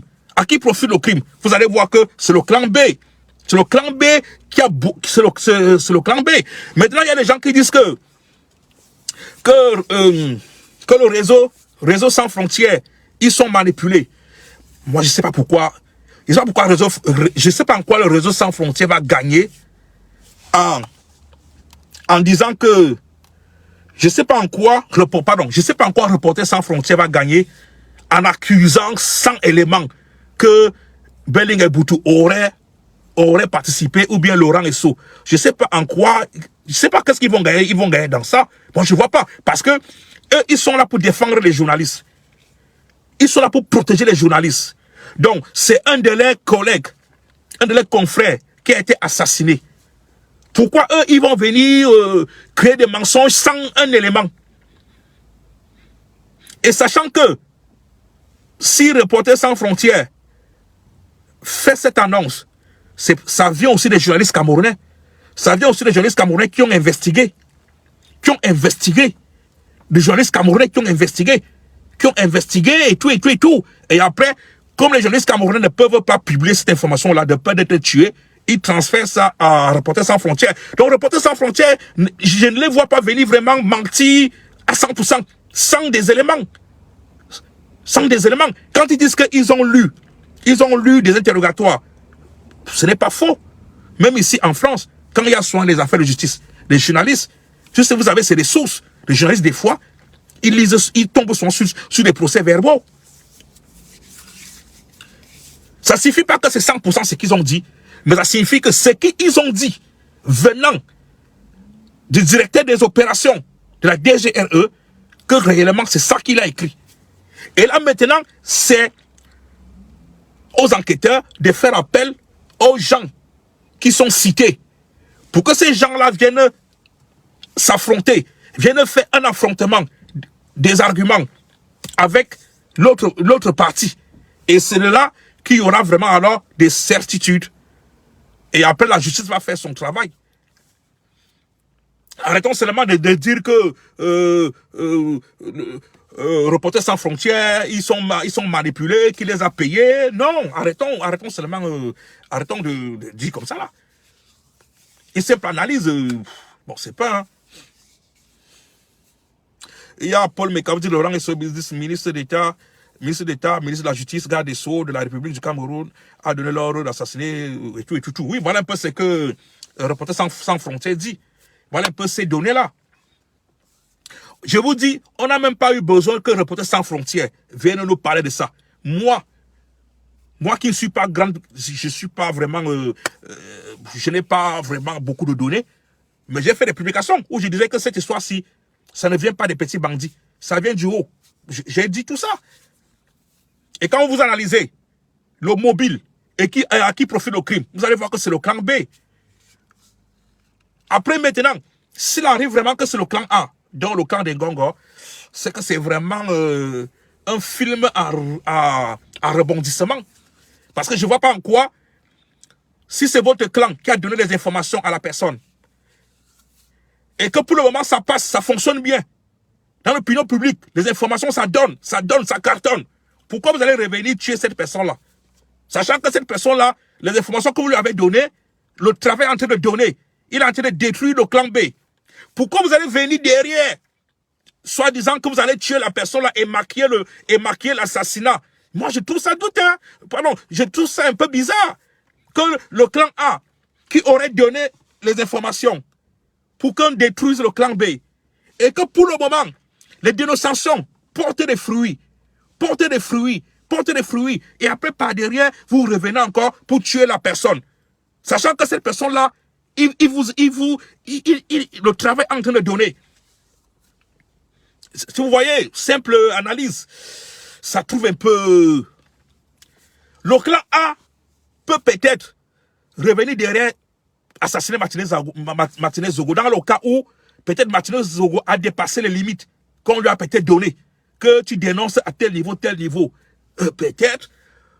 Ou alors Martinez Zogo, il a commencé à inclure les gens du clan A. Mais quand on regarde dans les dénonciations, il n'y a personne du clan A là-dedans. Et dans le cas qu'il aurait même dépassé les limites qu'on lui aurait donné, le clan A allait peut-être l'appeler, lui dire non, il faut rester à tel niveau. Ou alors, dans le cas qu'il aurait peut-être inclus les gens du clan A dans la dénonciation, le clan A allait peut-être l'appeler pour lui dire il faut faire attention parce que là tu mets déjà les noms de notre clan, fais attention. Et là, Martinez Zogo allait comprendre peut-être que le clan A n'est plus en symbiose avec lui, ou bien le clan A ne partage plus son travail. Mais jusqu'à ce qu'il ait assassiné, Martinez Zogo, il était toujours en train de dénoncer le clan B. Donc,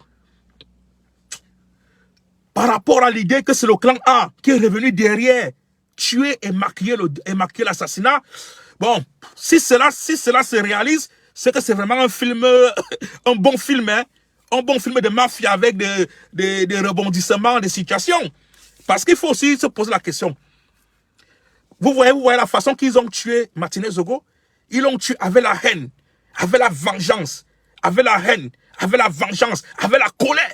C'est pour ça qu'ils lui ont fait subir tout ce qu'il a subi là. Donc, si c'est le clan A qui serait revenu derrière et tuer Martinez Zogo, je ne crois pas que le clan A allait se défouler. Allait demander qu'on coupe les doigts, on coupe la langue, on coupe les oreilles, on arrache les ongles, on met le bâton à l'anus, on le sodomise, on fait ceci. Je ne crois pas que le clan A allait demander ça. Le clan A allait peut-être demander qu'on le tue seulement.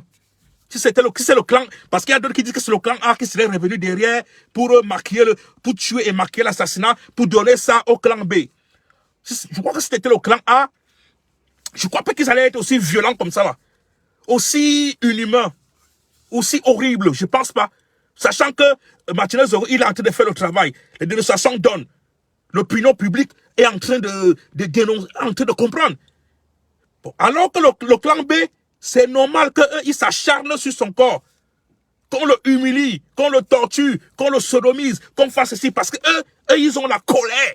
Et ils ont la colère, et ils ont la rage, et ils sont... Donc, déjà la façon qu'il a été tué, vous voyez que il y a tellement... c'est-à-dire que c'est l'horreur, c'est des gens qui ont la haine, qui ont la vengeance, qui sont vraiment déterminés, qui te détestent, qui te vomissent, qui te détestent, qui te vomissent, qui te haïssent. Est-ce que vous voyez? Donc, ces simples analyses-là, le mobile, à qui profite le crime, et la façon qu'il a été tué, vous voyez que tout ça par rapport à moi, ça s'oriente au clan B. Ça s'oriente au clan B. Ça s'oriente au clan B.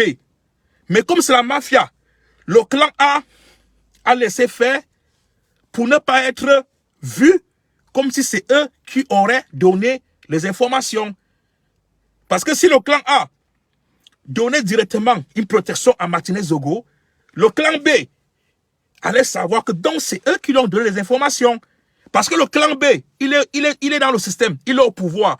Il sait qui donne la signature pour que tu aies une protection.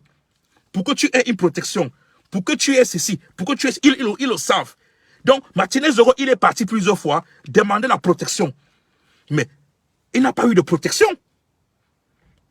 Certainement, le clan A, il sait que si on lui donne la protection, le clan B saura peut-être que c'est notre protégé, que c'est nous qui lui donnons les informations. Je me dis, peut-être c'est pour cela qu'il n'a pas eu de protection. Malgré qu'il est parti voir plusieurs fois qu'on lui donne la protection. Il n'a pas eu de protection. Mais certainement, ils ont envoyé des informations à Martinez Zogo pour lui dire tu cours le risque d'être assassiné. Et certainement, le clan A peut-être fuité aussi l'information pour que les gens soient au courant. Pour que les gens soient au courant que Martinez Zogo risque d'être assassiné. Parce que comme c'est la mafia, les deux sont au courant des informations. Parce que dans une mafia, les deux clans ont des indices. Ont des indices dans les deux clans. Donc, tous, ils sont au courant de ce qui se passe. Mais ils ne peuvent pas aussi se mettre là-dedans pour se mouiller. Donc, certainement, ils ont fait fuiter l'information que Martinez Zogo il court le risque d'être assassiné. Et Martinez Zogo lui-même, il était au courant. Vous voyez, il y a même J.P. Remingoro qui était au courant que Martinez Zogo court le risque d'être assassiné. Il y a plusieurs journalistes au Cameroun. Xavier Messelodi, plusieurs journalistes au Cameroun étaient déjà au courant que Martinez Zogo court le risque d'être assassiné et tué. Donc les gens étaient déjà au courant. Posez-vous la question, les qui ont fait fuiter l'information. Peut-être ça peut être le clan A qui a suivi cette information et qui a fait fuiter, peut-être pour protéger Martinez Zogo. Mais eux-mêmes, ils ne peuvent pas se mouiller en disant que bon, on lui donne la protection, on lui donne ceci. Parce que le clan A saura que donc c'est vous qui êtes derrière ça. C'est de la mafia. C'est de la mafia. Et c'est pour cela que lorsqu'il est kidnappé et qu'il est tué, les journalistes sont au courant. Parce que le clan A est aussi au courant. Et le clan A fait fuiter l'information. Quand vous voyez là, on vient de le tuer comme ça. Parce que c'est de la mafia. Les deux clans ont des indices. C'est ça une mafia. On est au courant de tout. Mais on laisse faire parce qu'on se protège aussi. Et on attend notre tour où on pourra faire la vengeance. Maintenant, s'il y a un moyen en bas de protéger la personne, on peut protéger. Mais on ne se mouille pas. On ne se mouille pas pour qu'on ne se voie pas. C'est ça la mafia sicilienne. C'est ça la mafia sicilienne. Donc tout ça, c'est des petites analyses. Il y a une personne qui a envoyé une demande, là vous pouvez envoyer, sinon je vais mettre fin. Parce que je suis dehors là, j'ai même déjà duré. J'ai vu une demande arriver là, elle est repartie. Vous pouvez envoyer la demande, sinon je vais mettre fin.